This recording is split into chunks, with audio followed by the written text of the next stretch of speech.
یہ آڈیو سلسلہ رمضان کہانی سیرت النبی صلی اللہ علیہ وآلہ وسلم کے سلسلے کی 12ویں قسط ہے جو سنو کہانی میری زبانی کے لیے ریکارڈ کی جا رہی ہے، اور میں ہوں قصہ گو عمران کیرانوی۔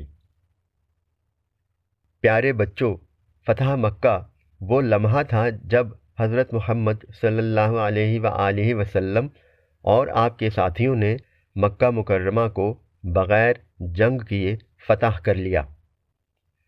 حالانکہ آپ چاہتے تو اہل مکہ کو غلام بنا لیتے، لیکن آپ صلی اللہ علیہ وآلہ وسلم نے اہل مکہ کے لیے عام معافی کا اعلان کر کے انہیں نئی زندگی عطا کی۔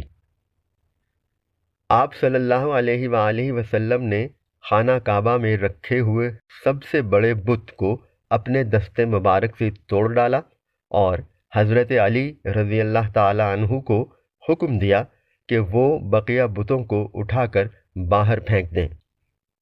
اہل مکہ کے لیے عام معافی کے اعلان کا ان پر یہ اثر ہوا کہ فتح مکہ کے بعد تقریباً تمام اہل مکہ مسلمان ہو چکے تھے۔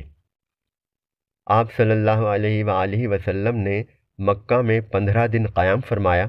اس کے بعد آپ صلی اللہ علیہ وآلہ وسلم واپس مدینہ تشریف لے گئے۔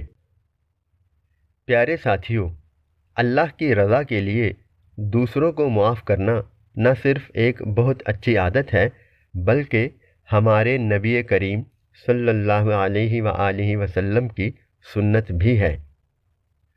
سنت سے مراد وہ سارے اچھے اور نیک کام ہیں جنہیں آپ صلی اللہ علیہ وآلہ وسلم نے ہمیں خود کر کے دکھایا۔